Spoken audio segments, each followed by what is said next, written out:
What are the differences between a crown transplant or a hairline transplant?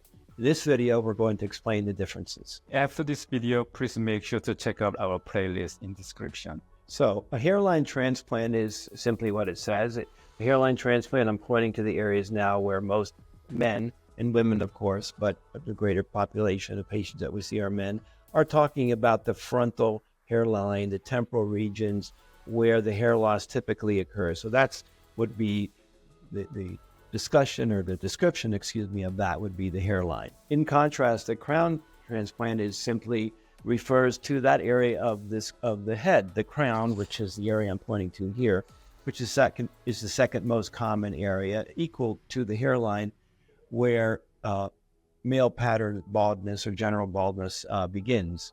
So in essence, we're just talking about different geographic areas of the same head. One is the hairline where I'm pointing here in the front and temporal. The other is the back of the head, if you will, which we refer to as the crown. So, Dr. Nam, let's tell the viewers what the difference is, if any, between the frontal hairline transplantation procedure and the crown.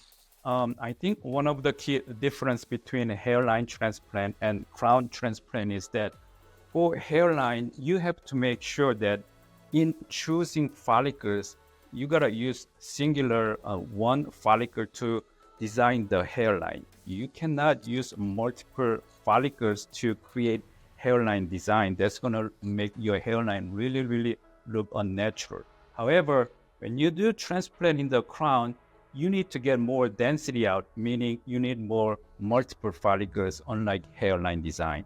So more multiple follicles for crown transplant and more singular follicles for in designing hairline. Can we tell the viewer what the difference is, in case they don't understand, between a single follicle and a multiple hair follicle? What is the difference if you look at those two? So basically, a single follicle meaning it has one hair attached to one follicle, and a multiple follicle meaning it's got multiple follicles together with more hair coming up. Is there post-op care differences between hairline transplant and crown transplant? Basically, they are about the same. You just have to make sure that you babysit them until all follicles are really settled in to survive. That takes about up to 2 weeks, and you just have to, it's all the same.